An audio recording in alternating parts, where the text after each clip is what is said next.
আগামী 11ই মে মঙ্গল প্রবেশ করবে মেষ রাশিতে। সক্ষেত্রী হবে মঙ্গল 20 তারিখ পর্যন্ত, জুন মাসের 20 তারিখ পর্যন্ত মঙ্গল এখানে থাকবে। ফলে এই যে প্রায় 1 মাস 10 দিন, 1 মাস 11 দিন, এই সময় প্রত্যেকটি রাশি, প্রত্যেকটি লগ্নের মানুষদের এনার্জি বাড়তে দেখতে পাওয়া যাবে। তুলা রাশির সপ্তমে মঙ্গলের এই অবস্থান একদিক থেকে শুভ, আর একদিক থেকে কিছুটা অশুভ। স্বামী কিংবা স্ত্রীর শরীর স্বাস্থ্য বা শারীরিক অবস্থা তার উন্নতি হতে আমরা দেখতে পাবো, কিন্তু সেই সঙ্গে সঙ্গে তাদের অ্যাগ্রেসিভ বিহেভিয়ার, দাম্পত্য কলহ, এটাও সুস্পষ্টভাবে দেখতে পাওয়া যাবে। 7 নম্বর ঘরে যদি মঙ্গল থাকে তাহলে দাম্পত্য কলহ, বিবাদ, সঙ্গীর সঙ্গে বিচ্ছিন্নতা আসতে পারে। বৈবাহিক জীবনের জন্য এটা কিন্তু খুব একটা শুভ ফলপ্রদ নয়। কিন্তু বিষয় নিয়ে খেয়াল রাখতে হবে, সপ্তমপতি স্বয়ং এখানে 7 নম্বর ঘরে রয়েছে। ফলে ব্যবসার ক্ষেত্রে ডেভেলপমেন্ট আসছে। যারা বিল্ডিং মেটেরিয়ালস এর ব্যবসা করেন, যারা ভূমি, ল্যান্ড, জমি ইত্যাদির ব্যবসা করেন, যারা কনস্ট্রাকশন ওরিয়েন্টেড জিনিসপত্রের ব্যবসা করেন, তাদের প্রত্যেকের ক্ষেত্রে ডেভেলপমেন্ট দেখতে পাওয়া যাবে। তুলা রাশি, তুলা লগ্নের মানুষদের অ্যাক্টিভিটি এটা বাড়তে দেখতে পাওয়া যাবে। কর্মক্ষেত্রে আপনাদের গ্রহণযোগ্যতা স্পষ্টভাবে বাড়তে দেখতে পাওয়া যাবে। ফলে 11ই মে থেকে 20 জুন এই সময় পুরনো প্রেম সেটা ফিরে আসতে পারে। পুরনো সম্পর্ক যেটা নষ্ট হয়ে গিয়েছিল সেটাকে আবার রিকনস্ট্রাক্ট করবার একটা প্রচেষ্টা সেটা তৈরি হতে পারে। চাকরির সূত্রে বাইরে যাওয়া, কর্মক্ষেত্রে ইন্টারভিউ, প্রত্যেকটা বিষয় কিন্তু পজিটিভ। সপ্তম ভাবে অর্থাৎ মারক স্থানে সেখানে মঙ্গলের অবস্থান, এটা কখনোই শুভ নয়। আগুনে গরম ছ্যাঁকা লেগে যাওয়া, হালকা পুড়ে যাওয়া ইত্যাদির সম্ভাবনা রয়েছে। কোন রকম অগ্নিকাণ্ড বা আগুন সম্পর্কিত কোনো দুর্ঘটনা তার শিকার হতে পারেন তুলা। এই বিষয়টি কিন্তু খেয়াল রাখতে হবে, কারণ সপ্তমে মঙ্গলের অবস্থান, সেই মঙ্গলের দৃষ্টি আপনার উপরে, রাহুর দৃষ্টি আপনার উপরে, আর সেই মঙ্গলের উপরে কিন্তু কেতুর প্রভাব রয়েছে। ফলে প্রত্যেকটি বিপজ্জনক এলাকা থেকে তুলাকে অবশ্যই সাবধান হওয়ার, সাবধান থাকার চেষ্টা করতে হবে।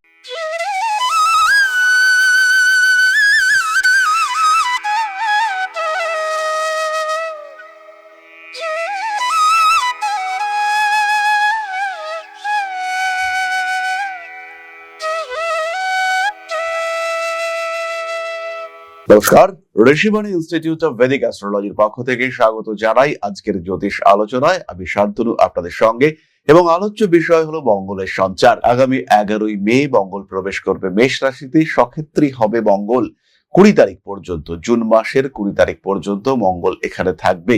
ফলে এই যে প্রায় 1 মাস 10 দিন, 1 মাস 11 দিন, এই সময় প্রত্যেকটি রাশি, প্রত্যেকটি লগ্নের মানুষদের এনার্জি বাড়তে দেখতে পাওয়া যাবে। আজকে আমরা আলোচনা করব তুলা রাশির বিষয়। তুলা রাশির সপ্তমে মঙ্গলের এই অবস্থান একদিক থেকে শুভ, আর একদিক থেকে কিছুটা অশুভ। যাদের বিয়ে হচ্ছিল না তাদের বিয়ের কথাবার্তা এগোতে দেখতে পাওয়া যাবে। যে সমস্ত মানুষরা ভাবছিলেন একটা বড় ব্যবসা করব বা বিজনেস ওরিয়েন্টেড প্ল্যানিং ছিল, হাতে টাকা পয়সা ছিল না, দ্বিতীয় পতি সপ্তমে এসে উপস্থিত হওয়ার কারণে এখন প্রচেষ্টা, প্রয়াস বাড়তে দেখতে পাওয়া যাবে, এবং অতি সহজেই আপনার ব্যবসা শুরু হতে দেখতে পাওয়া যাবে। যে ফান্ডিং এর অভাব এতদিন আপনি ফেস করছিলেন, এবার কিন্তু একটা ভালো ফান্ড আপনার সামনে এসে দাঁড়াতে দেখতে পাওয়া যাবে। স্বামী কিংবা স্ত্রীর শরীর স্বাস্থ্য বা শারীরিক অবস্থা তার উন্নতি হতে আমরা দেখতে পাবো, কিন্তু সেই সঙ্গে সঙ্গে তাদের অ্যাগ্রেসিভ বিহেভিয়ার, দাম্পত্য কলহ, এটাও সুস্পষ্টভাবে দেখতে পাওয়া যাবে। স্বামী স্ত্রী এদের মধ্যে মানসিক দূরত্ব বাড়তে পারে। যারা বিচ্ছিন্ন অবস্থায় রয়েছেন তাদের মধ্যেও মানসিক দূরত্ব বৃদ্ধির একটা সম্ভাবনা দেখতে পাওয়া যায়। তারা খুব সহজেই একে অপরের থেকে পৃথক হয়ে পড়বেন। এখানে আমাদের শাস্ত্রে, বিশেষ করে বৃহৎ পরাশরী হোরা শাস্ত্রে একটি সংস্কৃত শ্লোক রয়েছে এই মঙ্গলের সপ্তমে অবস্থান সম্পর্কিত। আমি সেই শ্লোকটা আপনাদেরকে পড়ে শোনাই। বলা হচ্ছে, সপ্তমে ভৌম দোষ সাত দারনাশং করতি চ কলহ বিবাদশ্চৈব বৈবাহিকে না শুভপ্রদঃ। অর্থাৎ 7 নম্বর ঘরে যদি মঙ্গল থাকে তাহলে দাম্পত্য কলহ, বিবাদ, সঙ্গীর সঙ্গে বিচ্ছিন্নতা আসতে পারে। বৈবাহিক জীবনের জন্য এটা কিন্তু খুব একটা শুভ ফলপ্রদ নয়। কিন্তু বিষয় নিয়ে খেয়াল রাখতে হবে, সপ্তমপতি স্বয়ং এখানে 7 নম্বর ঘরে রয়েছে। ফলে ব্যবসার ক্ষেত্রে ডেভেলপমেন্ট আসছে। যারা বিল্ডিং মেটেরিয়ালস এর ব্যবসা করেন, যারা ভূমি, ল্যান্ড, জমি ইত্যাদির ব্যবসা করেন, যারা কনস্ট্রাকশন ওরিয়েন্টেড জিনিসপত্রের ব্যবসা করেন, তাদের প্রত্যেকের ক্ষেত্রে ডেভেলপমেন্ট দেখতে পাওয়া যাবে। যারা মঙ্গল সম্পর্কিত ব্যবসা করেন, গাড়ি আছে ভাড়া খাটাচ্ছেন, যাদের তেলের ব্যবসা, যে সমস্ত মানুষরা লোহা লক্করের ব্যবসা করেন, যে সমস্ত মানুষরা কপার বা কোনো মেটালিক জিনিসপত্রের ব্যবসা করেন, যারা আগুন সম্পর্কিত কোনো কিছুর ব্যবসা করেন, যাদের রেস্টুরেন্ট আছে, তারা প্রত্যেকে ডেভেলপ করতে পারবেন। যারা এগুলোর বাইরেও ব্যবসা করেন, সপ্তমপতি সপ্তমে ব্যবসার ক্ষেত্রে উন্নতি আসছে। স্বামী কিংবা স্ত্রীর বিষয়টি নিয়ে আমরা বললাম, সুস্থতা বাড়বে, কিন্তু মঙ্গলের তো কিছু অ্যাগ্রেসিভ গুণাবলী আছে, সেটা আমরা দেখতে পাবো, এখান থেকে মুক্তি নেই। মঙ্গলের দৃষ্টি পড়বে আপনার 10th হাউসে। তুলা রাশি বা লগ্নের মানুষ তারা কর্মক্ষেত্রে কিছুটা হলেও প্রতিবাদী হয়ে উঠবেন। তুলা রাশি তুলা লগ্নের মানুষদের অ্যাক্টিভিটি এটা বাড়তে দেখতে পাওয়া যাবে। কর্মক্ষেত্রে আপনাদের গ্রহণযোগ্যতা স্পষ্টভাবে বাড়তে দেখতে পাওয়া যাবে। প্রেম, ভালোবাসা ইত্যাদি ক্ষেত্রে বেশ অ্যাক্টিভ হয়ে উঠবেন তুলা রাশি বা লগ্নের মানুষরা। বেশ নতুন কিছু অ্যাপ্রোচ তাদের ক্ষেত্রে দেখতে পাওয়া যাবে। ফলে 11ই মে থেকে 20 জুন এই সময় পুরনো প্রেম সেটা ফিরে আসতে পারে। পুরনো সম্পর্ক যেটা নষ্ট হয়ে গিয়েছিল সেটাকে আবার রিকনস্ট্রাক্ট করবার একটা প্রচেষ্টা সেটা তৈরি হতে পারে। চাকরির সূত্রে বাইরে যাওয়া, কর্মক্ষেত্রে ইন্টারভিউ, প্রত্যেকটা বিষয় কিন্তু পজিটিভ। এবং নতুন চাকরি পাওয়া, তার কারণে পার্সোনাল লাইফের স্টেবিলিটি ফিরে আসা, এই সমস্ত বিষয় আমরা খুব স্পষ্ট ভাবে দেখতে পাবো। তুলা রাশি বা লগ্নের মানুষ তারা নিজেদের লক্ষ্য স্থির করতে পারবেন। এই সময় ঋণ প্রাপ্তির সম্ভাবনা বাড়তে দেখতে পাওয়া যাবে। হাতে টাকা পয়সা আসবে, সেটার প্রপার ইউটিলাইজেশন সেটা তুলা করতে পারবেন। এবং যে টাকা পয়সা এলো সেটাকে খরচ না করে সেটাকে ব্যবসার ক্ষেত্রে ইনভেস্টমেন্ট, এইটা তুলা রাশি বা লগ্নের মানুষদের ক্ষেত্রে দেখতে পাওয়া যাবে। তুলা রাশি তুলা লগ্নের মানুষদের অ্যাক্টিভিটি লেভেল সেটা অবশ্যই বাড়বে, কার্মিক উন্নতি দেখতে পাওয়া যাবে। তুলার মানুষদের মধ্যে একটা কন্টিনিউয়াস অ্যাপ্রোচ, নিজেকে ভালো রাখার একটা প্রচেষ্টা, এইটা দেখতে পাওয়া যাবে। মানসিক দিক থেকে তুলা অনেকটাই চাপ মুক্ত হতে পারবেন। তুলা রাশি তুলা লগ্নের মানুষদের কার্মিক উন্নতি এটাও আমরা খুব স্পষ্টভাবে দেখতে পাবো। পড়াশোনার ক্ষেত্রে কম বেশি উন্নতি দেখতে পাওয়া যাবে। আগুন থেকে তুলার ভয় রয়েছে সপ্তম ভাবে, অর্থাৎ মারক স্থানে, সেখানে মঙ্গলের অবস্থান এটা কখনোই শুভ নয়। আগুনে গরম ছ্যাঁকা লেগে যাওয়া, হালকা পুড়ে যাওয়া ইত্যাদির সম্ভাবনা রয়েছে। কোনো উত্তপ্ত ধাতু সেখান থেকে পুড়ে যাওয়ার একটা সম্ভাবনা রয়েছে। এবং যে সমস্ত মহিলারা রান্না বান্না করেন, হাতে এইভাবে কড়াইতে এভাবে রান্না করতে গিয়ে হাতের এই অংশটাতে আমরা দেখতে পাই মেয়েদের ক্ষেত্রে, বহু মেয়েদের ক্ষেত্রে ফোসকা পড়ে গিয়েছে, ছ্যাঁকা লেগেছে। তাদের যারা রান্না বান্না করেন তাদের কিন্তু একটু সাবধান হতে হবে, এই সময় এই ঘটনাটা ঘটতে পারে। তুলা রাশি বা তুলা লগ্নের মানুষজন প্রাকৃতিক দুর্যোগে পড়তে পারেন বা কোন রকম কোন নেগেটিভ ইভেন্ট তার শিকার হতে পারেন। কোন রকম অগ্নিকাণ্ড বা আগুন সম্পর্কিত কোনো দুর্ঘটনা তার শিকার হতে পারেন তুলা। এই বিষয়টি কিন্তু খেয়াল রাখতে হবে, কারণ সপ্তমে মঙ্গলের অবস্থান, সেই মঙ্গলের দৃষ্টি আপনার উপরে, রাহুর দৃষ্টি আপনার উপরে, আর সেই মঙ্গলের উপরে কিন্তু কেতুর প্রভাব রয়েছে। ফলে প্রত্যেকটি বিপজ্জনক এলাকা থেকে তুলাকে অবশ্যই সাবধান হওয়ার, সাবধান থাকার চেষ্টা করতে হবে। তাহলে তুলা রাশি বা লগ্নের মানুষরা কেমন ভাবে নিজের জীবন কাটাবেন, এই মঙ্গলের সঞ্চার তাদের উপরে প্রভাব বিস্তার করবে। রাগ, জেদ, তেজ এগুলো বাড়বে, তুলা অ্যাগ্রেসিভ হবেন। প্রতিবাদী মানসিকতা তুলার ক্ষেত্রে দেখতে পাওয়া যাবে। এবং এই সময় কিছু উটকো ঝামেলাতেও তুলা কিন্তু পড়তে পারেন। যারা আপনাকে সাপোর্ট দিচ্ছে, যারা আপনাকে প্রোটেক্ট করতে চাইছে, তাদেরকে নিয়ে চলার চেষ্টা এটা করা উচিত। আইনের উপরে ভরসা রাখুন। কোনো সময় কোনো উগ্র বিহেভিয়ার আপনার জন্য কিন্তু বিপজ্জনক। যাই হোক, এবার আমরা চলে আসবো নাক্ষত্রিক আলোচনা প্রসঙ্গে। তবে তার আগে বলি, যারা জ্যোতিষ শিখতে চাইছেন, বহু মানুষ এখন জ্যোতিষ শিখতে চাইছেন, কারণ জ্যোতিষ পেশা হিসেবে অসাধারণ। সেকেন্ডারি প্রফেশন হিসেবে একে নেওয়া যেতে পারে, প্রাইমারি প্রফেশন হিসেবে একে গ্রহণ করা যেতে পারে। জ্যোতিষ শিক্ষায় শিক্ষিত হয়ে সিস্টেমেটিক ওয়েতে অ্যাস্ট্রোলজি প্র্যাকটিস করা, কনসালটেন্সি দেওয়া, এই ধরনের মানুষ কিন্তু ধীরে ধীরে সংখ্যা বাড়ছে তাদের। এবং যারা প্র্যাকটিসিং অ্যাস্ট্রোলজার হতে চান, যারা জ্যোতিষকে পেশা হিসেবে গ্রহণ করতে চান এবং বাংলাভাষী, তাদের কিন্তু অবশ্যই ঋষিবাণীর আঙিনায় আসতে হবে। কারণ পশ্চিমবঙ্গ, বাংলাদেশ, আসাম, ত্রিপুরা, এই সমস্ত জায়গায় ঋষিবাণী কিন্তু এক এবং একমাত্র প্রতিষ্ঠান যাদের রয়েছে systematic syllabus, proper registration system, proper website, এই সমস্ত বিষয়, ভেরিফিকেশন সিস্টেম, এক্সামিনেশন সিস্টেম, এগুলো ঋষিবাণীতেই আছে। এবং ঋষিবাণী একমাত্র প্রতিষ্ঠান যারা সঠিকভাবে জ্যোতিষ শিক্ষাদান করে। তাই জ্যোতিষ যদি আপনার শিক্ষণীয় বিষয় হয়, জ্যোতিষ আপনি শিখতে চান, সেই ক্ষেত্রে আপনাকে আসতেই হবে ঋষিবাণীতে। তাহলে আর দেরি কিসের? ফোন করুন, সরাসরি ভর্তি হন আজই নতুন ব্যাচ শুরু হতে চলেছে। তাহলে এবার আমরা চলে আসি নক্ষত্রের কথায়।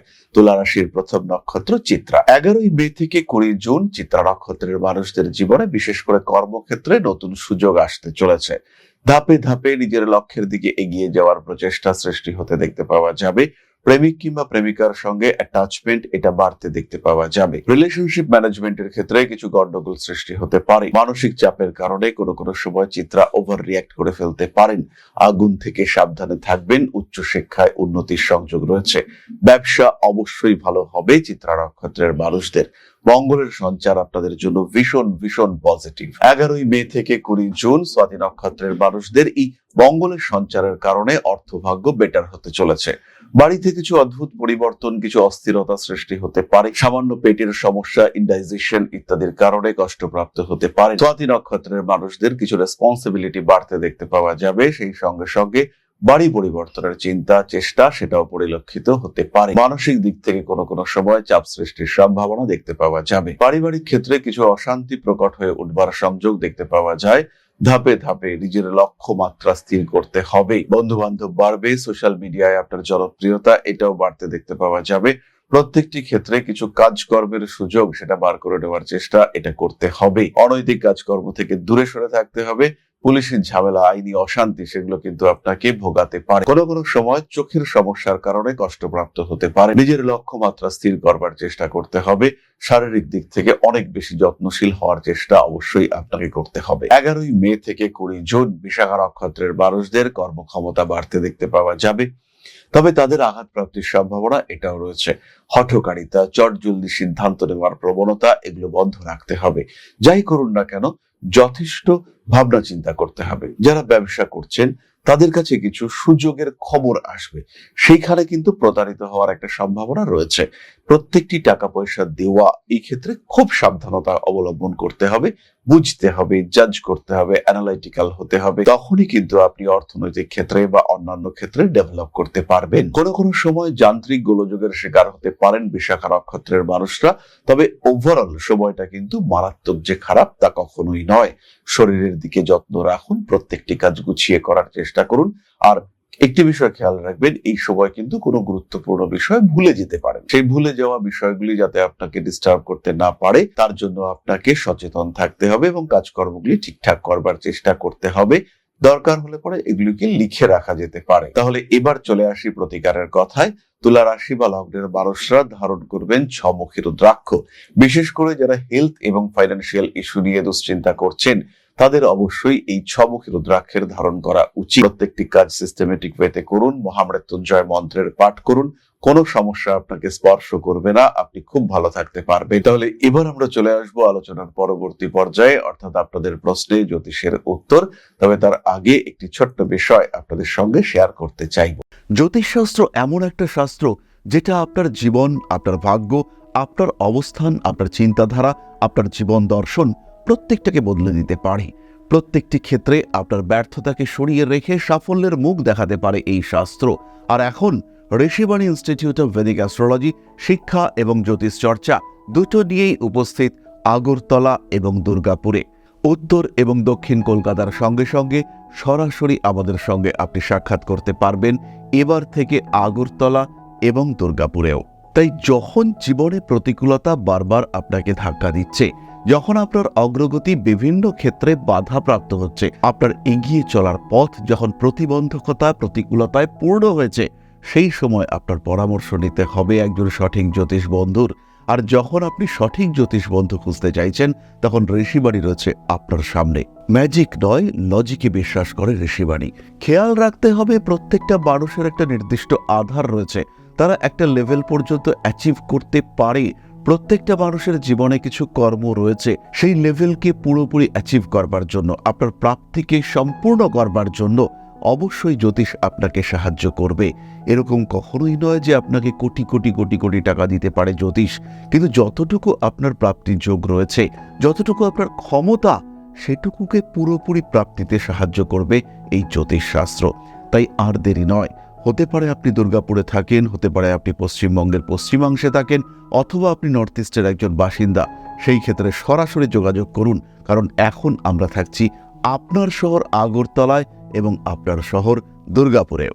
তাহলে এবার আমরা চলে এসেছি আপনাদের প্রশ্ন পর্যায়ে। প্রশ্ন করেছেন সোমা মিত্র, জন্ম তারিখ 13/9/1972, 4:30 AM, কলকাতা। শারীরিক এবং অর্থনৈতিক অবস্থা কেমন থাকবে? সোমা দিদি, প্রথমেই আপনাকে জানাই যে অর্থনৈতিক অবস্থা বা শারীরিক অবস্থার আগে মানসিক স্থিতিশীলতা এটা কিন্তু ফিরিয়ে আনতে হবে। অবসন্নতা, ডিপ্রেশন, অ্যাংজাইটি এরা কিন্তু ধীরে ধীরে আপনাকে গ্রাস করছে এবং এই গ্রাস থেকে আপনাকে ধীরে ধীরে বেরিয়ে আসতে হবে।